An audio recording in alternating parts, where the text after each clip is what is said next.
چرا هیچ صدایی نمی آید؟ پدر سکوت کرده. دیگر صدای ناله های او را نمی شنویم. نمیدانم، نکند اتفاقی برای او افتاده باشد.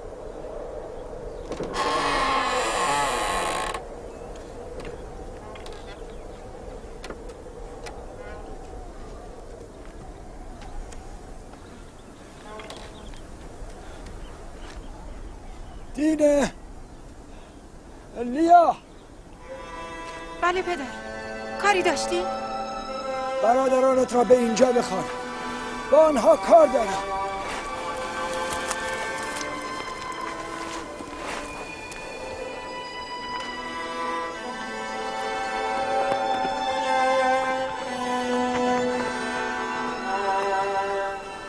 همگی اینجا هستن پدر. با آنها چه کار دارید؟ مرا جای بنشانید. با من میایید پدر.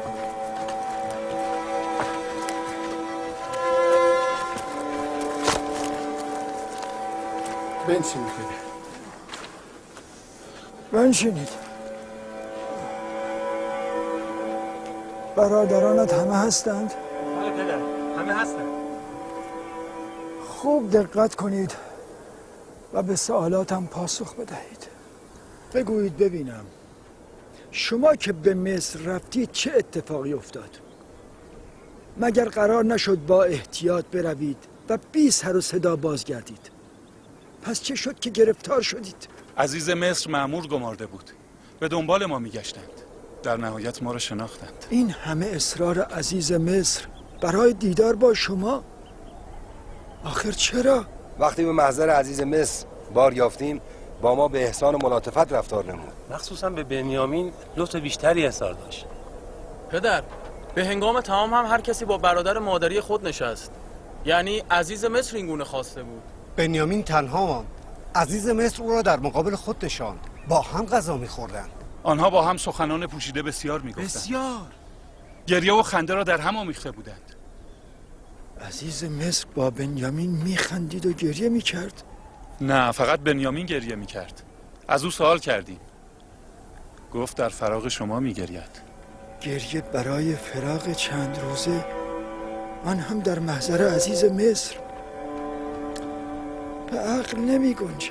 همه چیز به خوبی پیش می رفت تا اینکه بنیامین گرفتار شد. برای من قلم، جوهر و قدری چرم بیاورید. احساس می کنم در رفتار عزیز مصر رازی نهفته است. او یا از یوسف خبر دارد یا می تواند در یافتن برادرتان شما را یاری کند. بروید از عزیز مصر یا هر کس دیگری که می توانید در مورد برادرتان تفحص کنید. در مصر عزیزانم خبرهایی هست. ولی پدر، ما را روی رفتن به مصر نیست. به عزیز مصر چه بگوییم؟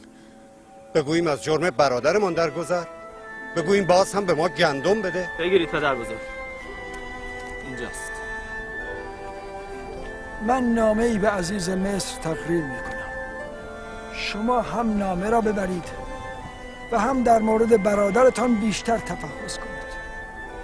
من از سخنان شما چیزهایی فهمیدم که درکش برای شما مشکل است. شمعون، پسرم شمعون، بنویس: از بنده خدا یعقوب به عزیز مصر یوزارسیف. خداوند سبحان همیشه بر ما دودمان رسالت و نبوت بلاها گماشت و ما را به مصائب گوناگون امتحان فرمود. جدم ابراهیم را با آتش نمرود امتحان کرد و عمویم اسماعیل ذبیح الله را به قربانگاه کشاند تا او را قربانی کند. این پشم‌ها که ارزشی ندارد. یعنی با اینها به ما گندمی میدهند؟ بهتر از هیچ است. با دست خالی که به ما گندم نمیدهند. یا باید درهم و دینار داشته باشیم یا با متاعی معاوضه کنیم. دیناری هم که نداریم. پس مجبوریم متاعی تهیه کنیم. البته مقداری پوست و پشم داریم که نفروخته ایم. بگو نمیخرن تا بفروشی. مقدار زیادی هم من و عروسان نخریسیده ایم. به کارتان می آید. با اینها که گندم نمیدهند. میدانیم متاع ما ارزشی ندارد، اما چاره چیست؟ خدا را چه دیده ای؟ شاید عزیز مصر گندم و بنیامین را یک جا به ما بده. چه خوش خیالید شما. از لطف خدا ناامید نباش یهودا.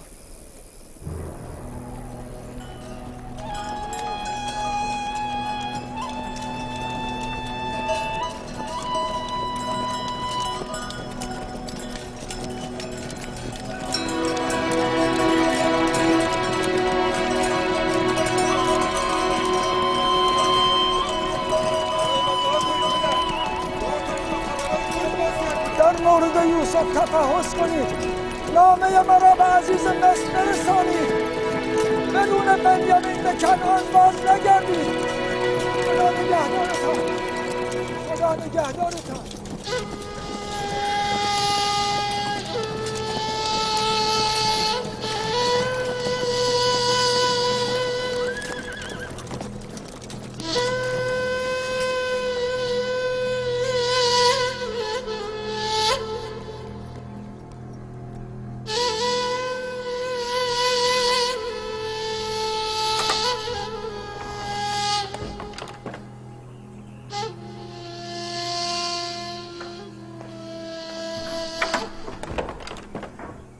درود خداوند بر عزیز مصر یوزارسیف بزرگ. درود خداوند بر یوسف نبی. درود بر این عروس خوب و مهربان. کجایی این عروس؟ در سایه عنایات عزیز مصر روزگار می‌گذرانم. آمدم تا خبر تشریف فرمایی جناب فرمانروا را به اطلاع شما برسانم. فرمانروا؟ آری. اینجا؟ عجب.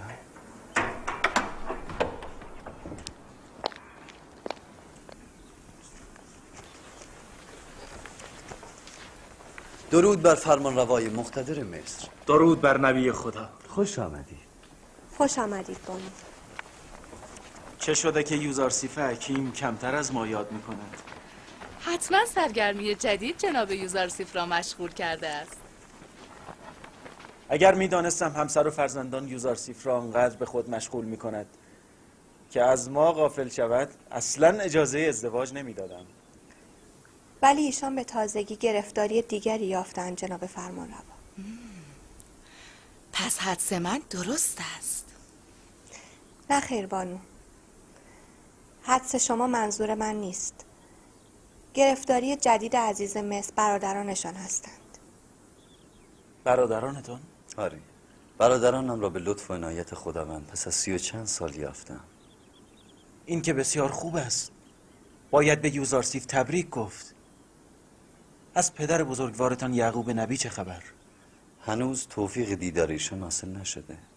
اما برادرانم را 2 بار ملاقات کردم. آنها اینک به کنعان رفتند. چرا آنان را همراه پدر به مصر نمی آورید؟ در اینجا می توانیم برای آنان رفاه بیشتری فراهم کنیم. چون این قصدی دارم، اما ابتدا باید جناب آخناتون اجازه دهند. این مایه فخر ماست که یعقوب نبی مصر را به قدوم خود متبرک کنند. صاحب اصلی مصر تو هستی. از ما اجازه می‌خواهی؟ هرچه زودتر آنها را به مصر بیاور. گفتم شاید به گرفتاری عشق آسنات، عشق زلیخا هم افسوده شده که ما را از یاد برده ای. فعلا به راز و نیاز با معشوق دیگری مشغول است. تصمیم ندارد به غیر بپردازد. اشتباه می‌کند. یوزارسیف که از خدا جدا نیست. زلیخا را به اینجا بخوان تا بدانم موضوع چیست.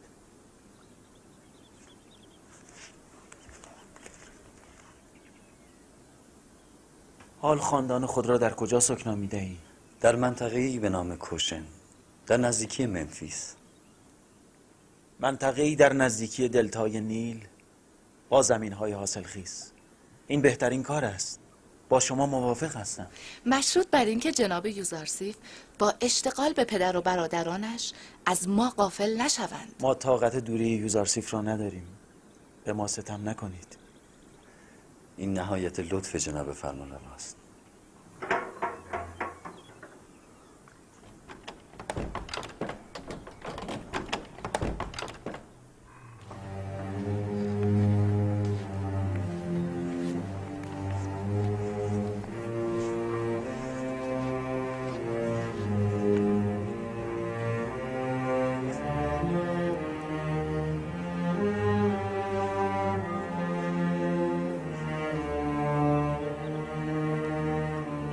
شبیه قدیسین شده ای زلیخا. تو گویا همه عمر باید مشغول عبادت باشی.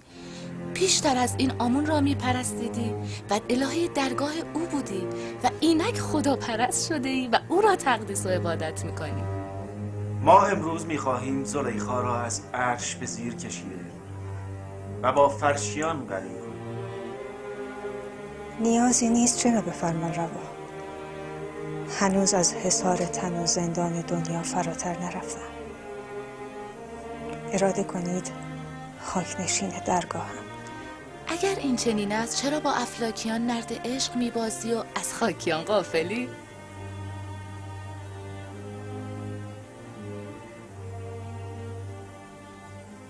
خاکی مورد نظر شما خود مسجود ملائک است. غفلت زلیخا از عظمت او نمی‌کاهد. ما نمیخواهیم این غفلت ادامه پیدا کند. چرا همسری یوزارسیف را نمیپذیری؟ بسیار خوب. ما شما را رسما برای صدر اعظم مصر جناب یوزارسیف خواستگاری میکنیم.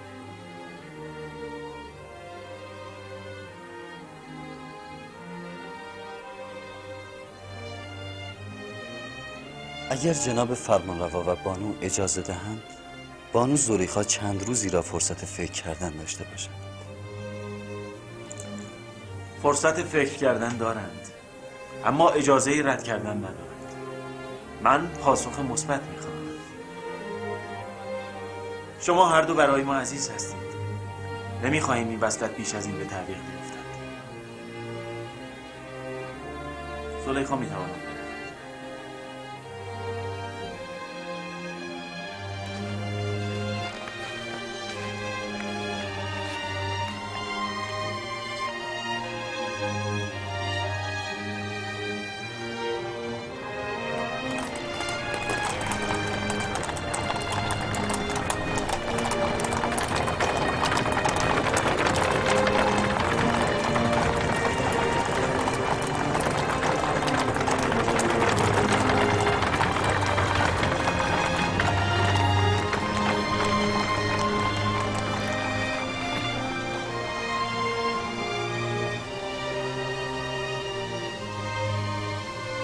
به راستی بنیامین برده است. این که ظاهرش از یوزارسیف هم آراسته تر بود.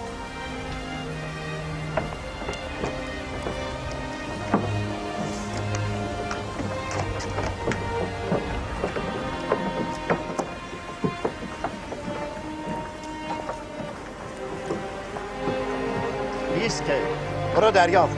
ایسکی 5 نفر است. 15. برو دریافت. من پولی ندارم. هیچ ندارم. نه، هر چه داشتم تا کنون برای دریافت گندم دادم. قبلا هم گفتم آنان که بهای گندم را ندارند باید سند بردگی امضا کرده سپس گندم دریافت کنند. ما که همه عمر یا برده حکومت بودیم یا برده من، ولی بردگی جناب یوزارسیف بر آنها شرف دارد. شما تنها نیستید. اکنون همه مردم مصر بنده جناب یوزارسیف هستند. ما این بردگی را نهایت آزادگی می‌دانیم و به آن افتخار می‌کنیم. من آرزو دارم شما بنده یکی باشید و برده هیچ کس نباشید. جناب یوزارسیف، من دیگر چیزی برای فروش ندارم.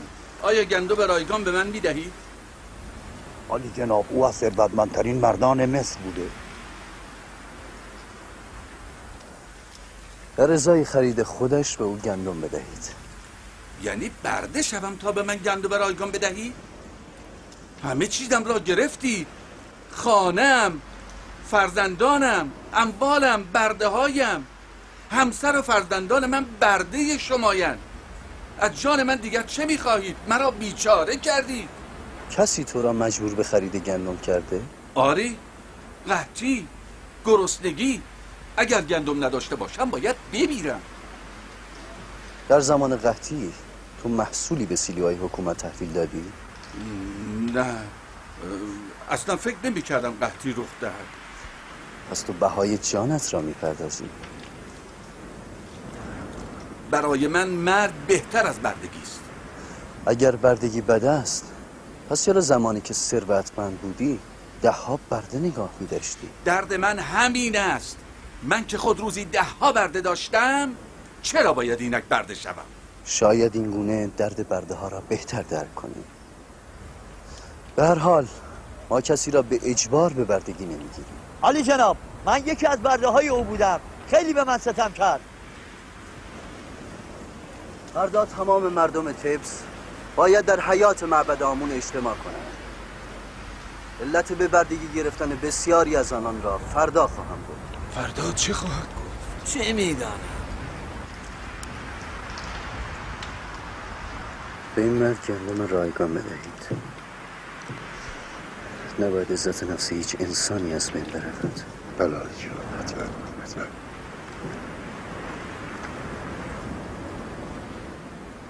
چقدر گندم میخواهید؟ در قبال بردگی؟ نه، گندم برای شما رایگان است. این دستور جناب یوزارسیف است. بردگی چنین بزرگی نهایت آزادگی نیست.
در مصر اکنون هیچ چیز متعلق به هیچ کس نیست. حتی مردم خود نیز در تملیک حکومت هستند. تمام گنجینه های معبد آمون متعلق به حکومت مصر است. تمام سرمایه‌داران و صاحبان مکنت از ذریعه قدرت به زیر آمده با دیگر مردم همتراز و برابر شدند. هیچ خطری یکتاپرستی و یکتاپرستان را تهدید نمی‌کند. حال تصمیم با شماست. با این همه برده و این همه ثروت چه خواهید کرد؟ مصر هر چه دارد از برکت وجود یوزارسیف حکیم است. اگر آخناتون بر اریکه قدرت نشسته به خاطر شماست. شما صدر اعظم و عزیز مصر هستید. اختیار همه اینها با شماست. هر گونه که میدانید عمل کنید. حتی اگر همه را ببخشم؟ تو اختیار آخناتون و فرزندان او را نیز داری. خداوند جناب آخناتون را پایدار بدارد. بسیار خوب.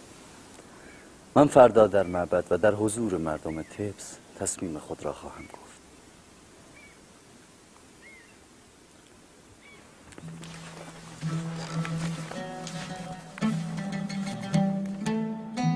آیا زمان پذیرفتن تقاضای یوسف نشده؟ آیا این راز و نیاز ادامه خواهد یافت؟ فرمانده و تصمیم گیرنده عزیز مصر است. اگر فرماندهند این خلوت را ترک خواهم کرد. نه، اجباری در کار نیست. مهر و محبت که نباشد اجبار بیفایده است. گاه به خود میگویم با وجود عشق معبود آسمانی چه نیازی به عشق زمینی است. از طرفی میبینم اگر عشق یوسف نبود من اینک عاشق معبودم نبودم. من از یوسف به معبود رهنمون شدم. با مهر یوسف عشق را تجربه کردم و با ایمان معشوق حقیقی را درک نمودم. من خود را مدیون عشق یوسف میدانم. اما احساس میکنم با وجود معشوقی چون او از عشق غیر بی نیازم. یعنی در کنج خانه دل بانو زلیخا هیچ جایی برای جناب یوزارسیف نیست؟ خداوند با همه زیبایی و عظمتش آنچنان وجودم را پر کرده که جایی برای عشقی دیگر نیست. تردید نکنید. عشقی که شما را به معشوق حقیقی رهنمون شده مقدس است. بین عشق زمینی و آسمانی پیوندی ستودنی و ناگسستنی، مشروط بر آن که عشق زمینی شما را از آسمان غافل نکند. ترسم از همین است که معبود مؤاخذه‌ام کند که در یک دل چرا دو دوست؟ شما مختار و آزاد هستید. وظیفه من بود در جهت این پیوند مقدس گامی بردارم. امیدوارم بیشتر فکر کنید.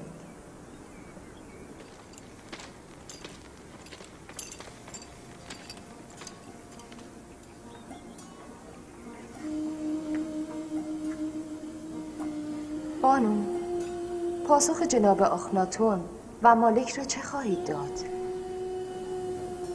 یوسف پیامبر خداست. اگر می شود خدا را دوست داشت اما مهر پیامبر را در دل نداشت. نه، امیدوار شدیم. گویا بانو زلیخا تصمیم گرفتن کمی عاقل شوند.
به نام خداوندی که روزی دهنده و نجات دهنده مردم مصر است. روزی در ابتدای جوانی برای پوتیفار صدر اعظم پیشین کتابی می‌خواندم که آینده مصر را پیشگویی کرده بود.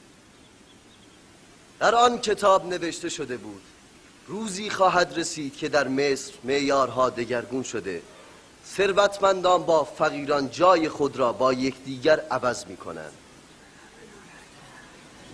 ثروتمندان کاخ‌ها و غلامان خود را از دست خواهند داد و بردگان و ستمدیدگان آزاد شده بر سرنوشت خود حاکم خواهند شد. در آن روز آمون خدای مصریان پرستنده ای نخواهد شد. درود بر یوزرسیف پیامبر خدا! درود بر یاری دهنده منشی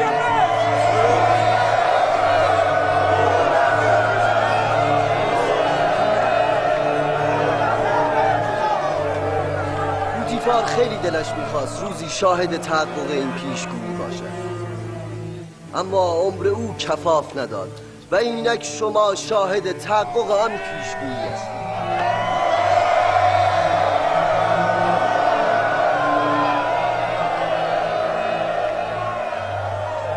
شاید بسیاری از بزرگترهای مصر به یاد داشته باشند که روزی در همین شهر تبس در میدان برده فروشان همه مردم جمع شده بودند که کودکی را به بردگی خریداری کنند.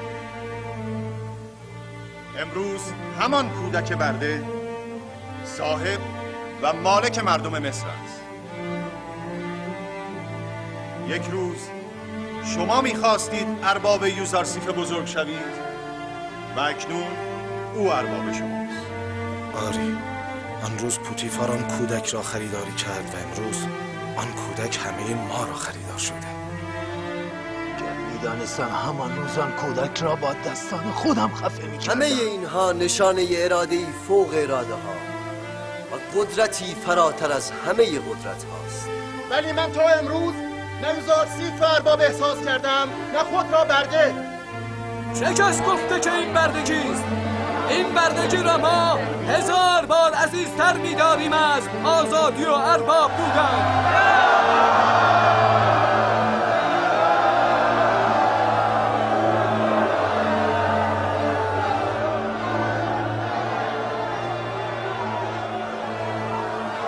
امروز شما را به اینجا فراخواندم که از قید بردگی یوزارسیف و حکومت مصر آزاد کنم.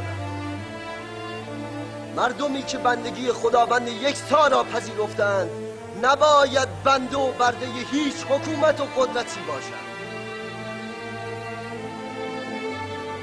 امروز شما سند آزادی خود و خانواده هایتان را دریافت خواهید.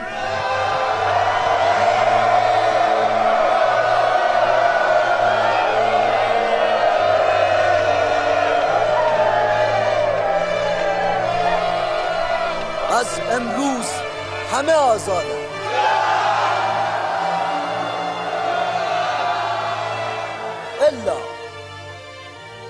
الا آنان که پیش از این آزادی دیگران را سلب کرده بودند. الا بردهداران و سرمایه‌داران که از دسترنج مردم به ثروت و مکنت رسیده بودند. آنان همچنان برده باقی خواهند ماند. یوغ بردگی به گردن آنان نمی نهیم، اما اگر خطایی مرتکب شوند به سختی مجازات خواهند شد. من مردم مصر را نخریدم مگر اینکه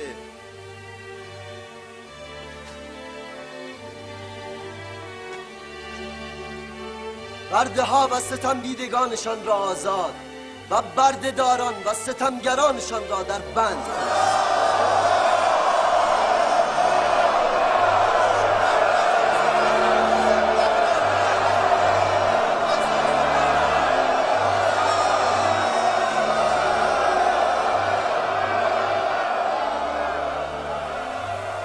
پس این بود راز به بردگی کشیدن مردم مصر. طرحهای جناب یوزارسیف هیچگاه بی علت نبوده. او با این ترفند خوب و بد را از یکدیگر جدا کرد.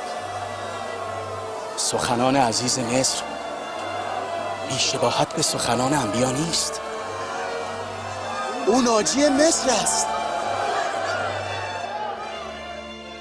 از فردا مسئولین تمام سیلوها موظفند به مردم گندم رایگان بدهند.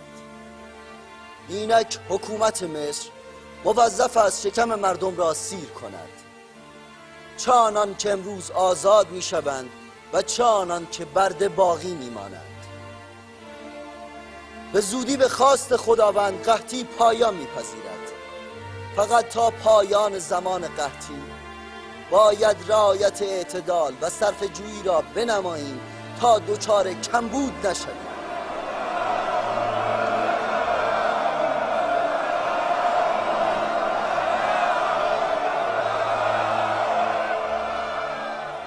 پیشتر اینجا معبد آمون بود. از این پس در این مکان خداوند یکتا ستایش خواهد شد. در مراسم بعد باید اینجا را از تندیس‌های آمون و آثار شرک پاک کنیم.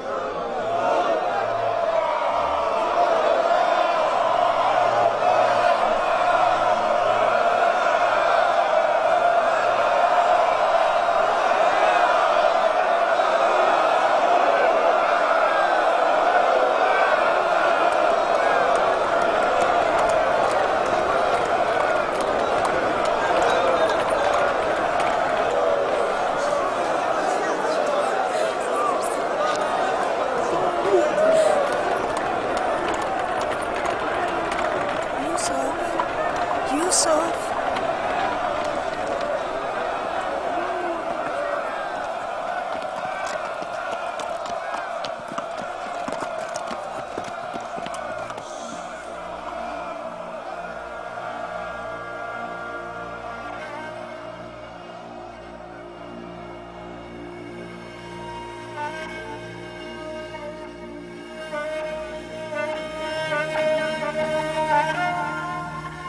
چه کسی مرا به نام کنعانی هم صدا زد؟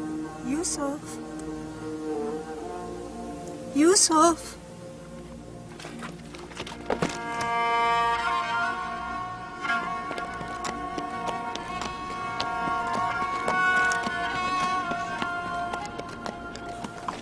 زلیخا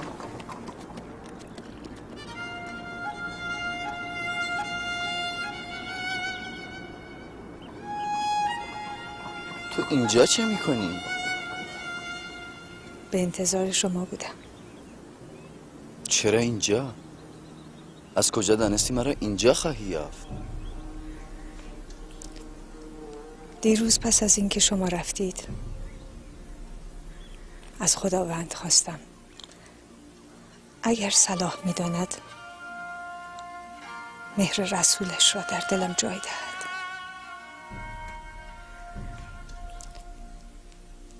نمی‌توانستم تحمل کنم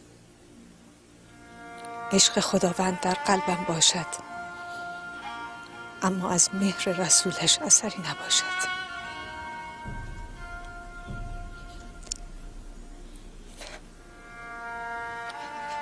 نیت کردم به اینجا بیایم، جایی که سالها آرزوی وصل شما را انتظار کشیدم. میدانم انتظار سخت است، سخت‌تر از آن طعنه‌هایی است که میشنیدم. همه میگفتند بس کن، تا کی میخواهی در انتظار یوسف بمانی؟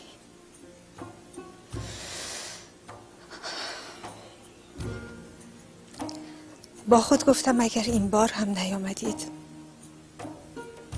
معلوم است اراده خدا بر این وصلت نیست. ولی آمدم.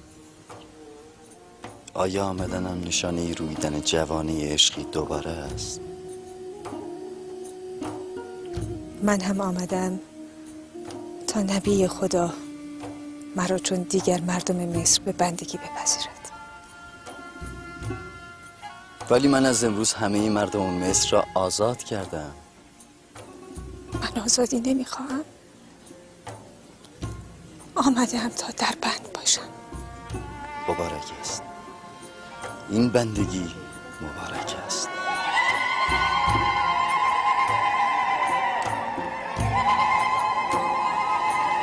شما شاهد باشید، زلیخا خود را در بند می‌پسندد.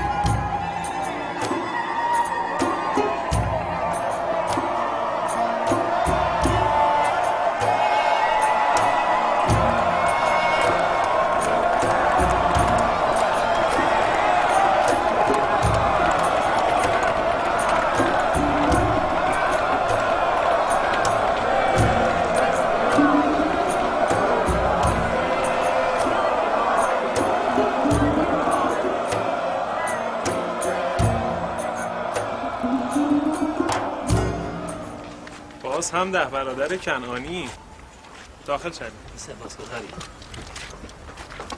به خاطر دارم گفت او را در کاروانسرای بازار برده فروش ها بیابید. درست است، باید از این طرف برویم.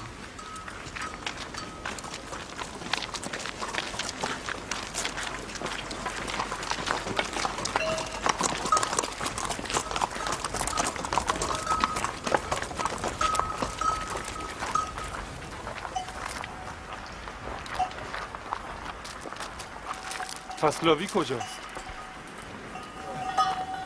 لاوی؟ لابی سلام برادر. لابی سلام برادر. سلام برادر.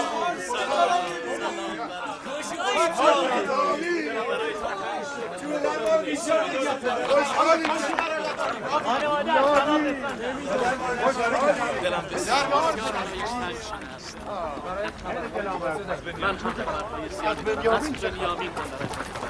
خبرهای بسیاری دارم که باید در فرصت خوب عالی.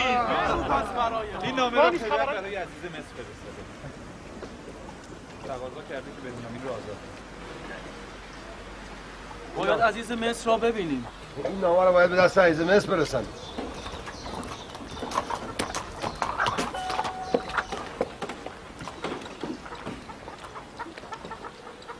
باید به نزد عزیز مصر برویم. برویم.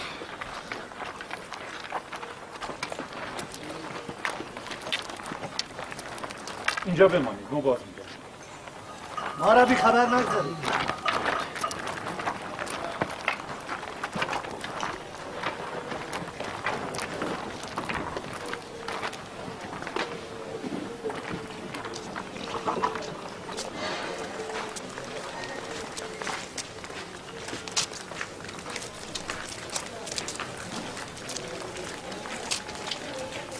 کدام بنده؟ بنیامین شاهانه زندگی می کند و عزیز مصر مانند چشمان خود از او پذیرایی مراقبت می کند. تو خود دیدی یا از کسی شنیدی؟ من با چشمان خود دیدم. همه جا او را با خود می برد. حتی در یک عرابه در کنار خود قرار می دهد. یعنی او بردی مخصوص خود یوزارسیف شده است؟ من میگویم بنیامین شاهانه زندگی می کند. آن وقت تو میگویی برده مخصوص؟ او هم مانند برادرش یوسف مهره مار دارد. آنچنان نظر عزیز مصر را به خود جلب کرده است که او را حتی لحظه از خود جدا نمی کند. از این طرف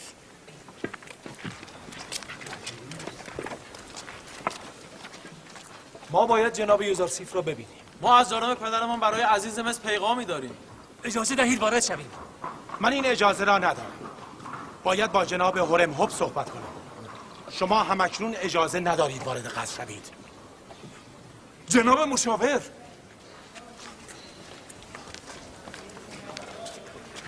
جناب مشاور، عرضی داشتیم. باز هم که شما دیگر چه میخواهید؟ میخواهیم عزیز مصر جناب یوزارسیف را ببینیم. از پدرمان برای ایشان نامه ای آوردیم. گمان میکردم با عملی که برادرتان مرتکب شد دیگر روی بازگشت به تبس را نداشته باشد.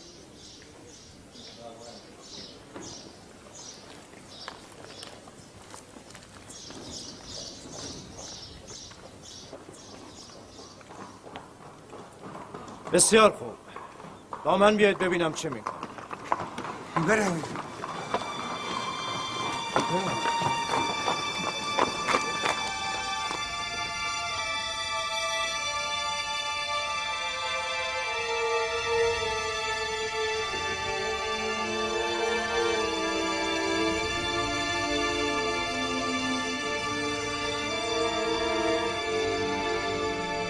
سر بردارید.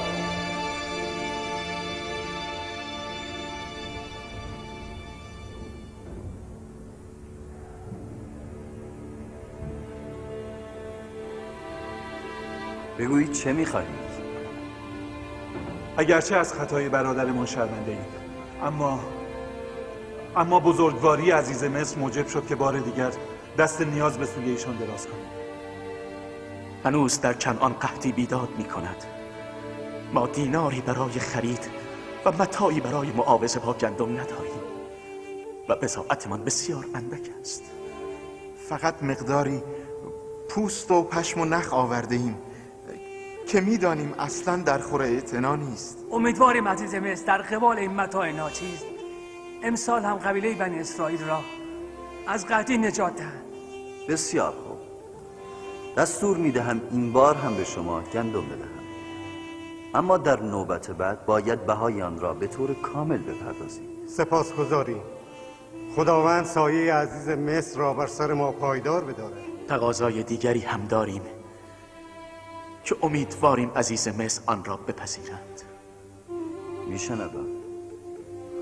امیدوارم در مورد بنیامین نباشد. از قضا هست.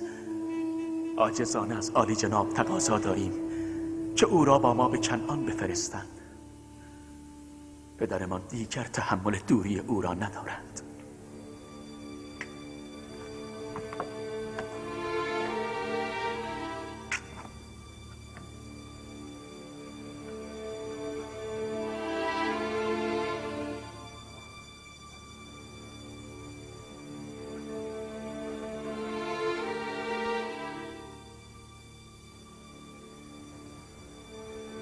نگفتم وضع بنیامین خوب است؟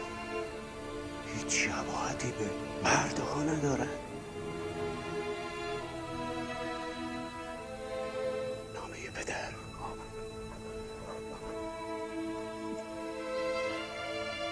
پدر نابینایمان با چشم اشکبار نامه‌ای برای عزیز مصر نوشتند. اگر اجازه می‌دهید تقدیم کنم. بدامان.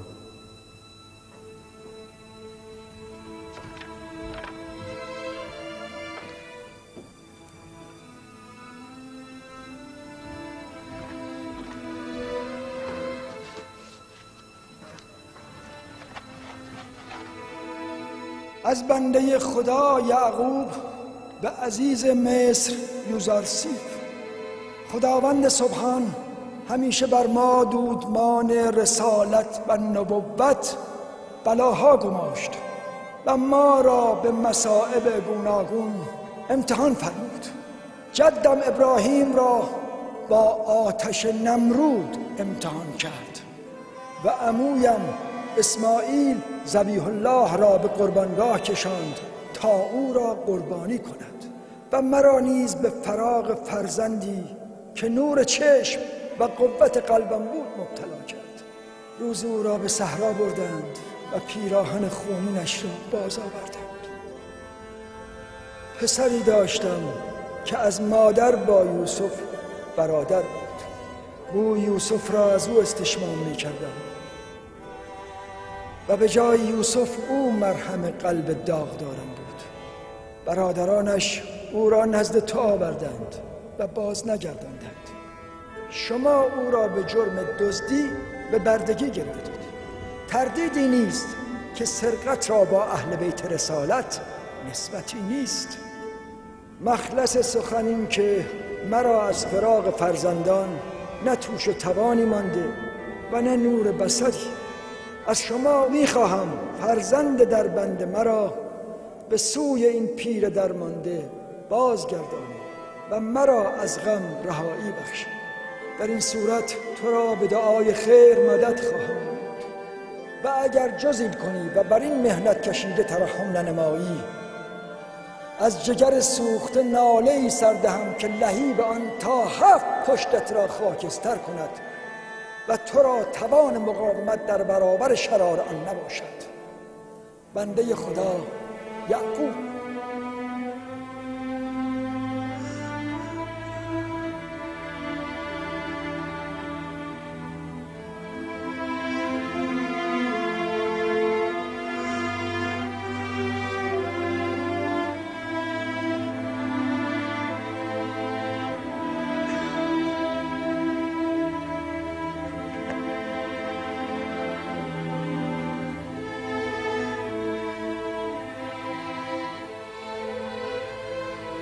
وای بر شما.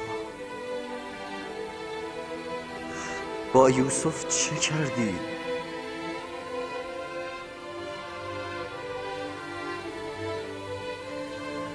میدانید پدرتان به خاطر اعمال ناپسند شما چه رنجی کشیده است.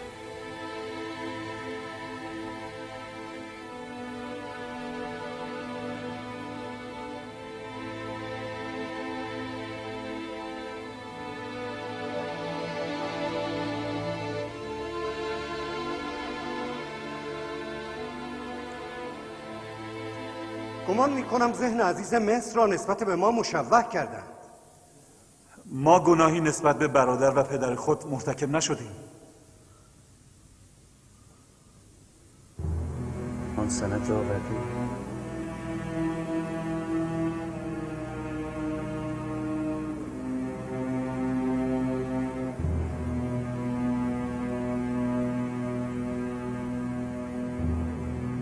پس شما گناهی مرتکب نشدید. ما جز حقیقت مطلبی نگفتیم. یقین بدانید. بسیار خوب.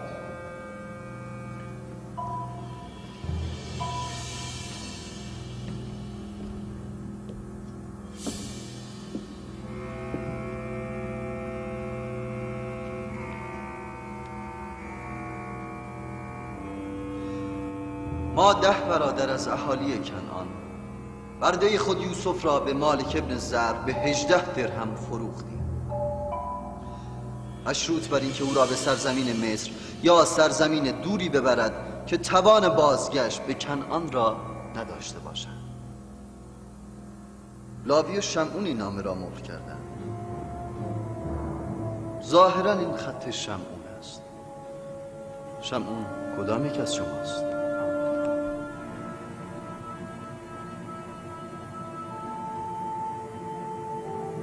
من